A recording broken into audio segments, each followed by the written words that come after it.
Hi, my name's Kendall Stancil.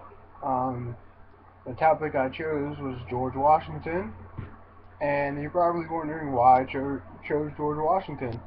Well, I chose him because, he was our first president of the United States of America, of course.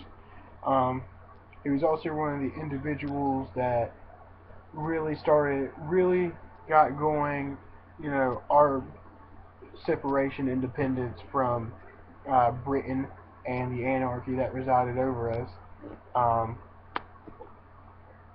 just tired of all of the all of the things they had to deal with. I mean, just how they were treated unfairly, you know, from the British, different laws and taxes, just different things that made no sense, and it's not something you really want to deal with your whole life. And so, at some point, you make a stand and you got to separate, and that's who George Washington was.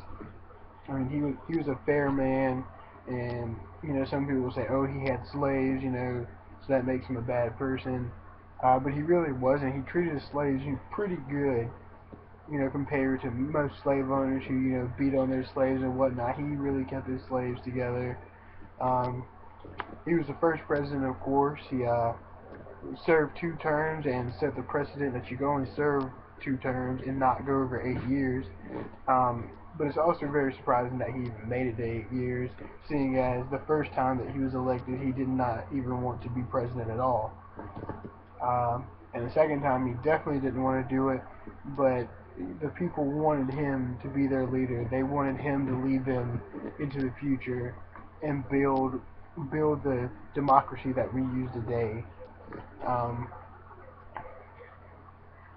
it takes a brave, courageous, honest man to do the things that he did. To put your own feelings aside for the greater people.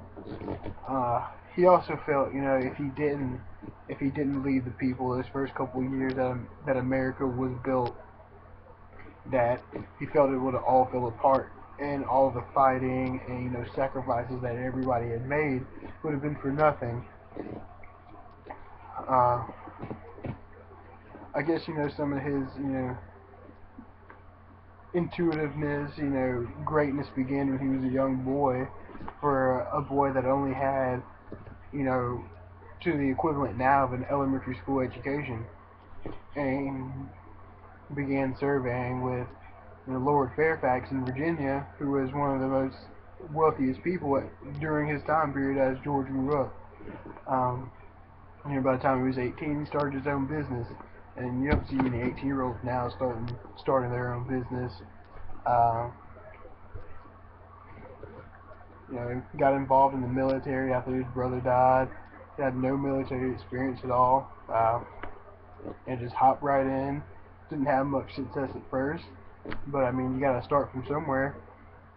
And most people learn from their failures, which I'm pretty sure George did.